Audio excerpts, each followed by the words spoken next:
In just a few moments, Mr. Happy here is going to be joining us. And who is Mr. Happy? He's intense here, and so is his novels.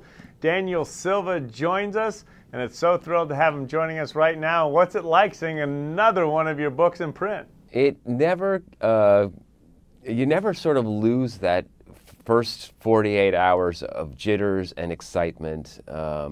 It's difficult to sleep those first couple of nights when you're launching a book. It's still very exciting. Daniel, with all the New York Times bestsellers you've had, I'm curious, does your mind ever rest? No, it doesn't. I am constantly working on the next book.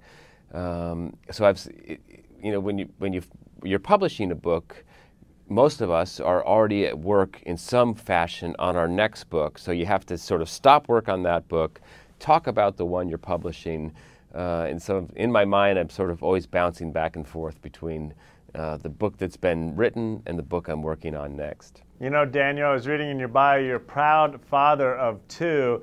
I'm just curious, has having kids made it more understanding of the feelings you would have if one of your kids had been kidnapped? That is a great question. And having kids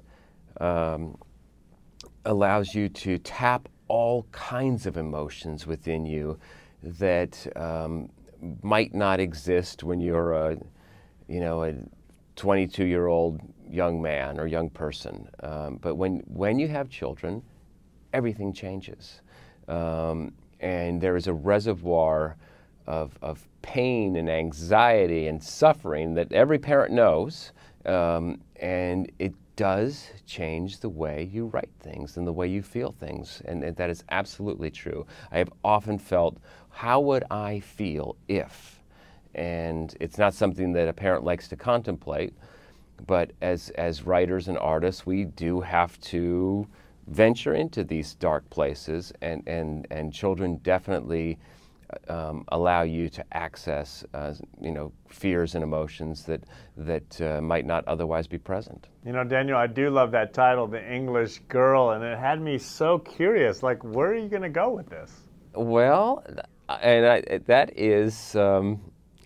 I'm glad that you like it, because I had a couple of different titles that I was toying with, and the title actually was just a line of dialogue. It was a response to a question that my character, Gabriel Lon, asked of another character, and the character responded, "The English Girl." And I looked at those words on the page, and it just spoke to me. And it had, I don't know if you've gotten to the twist at the end, but it was the perfect sort of frame for the story.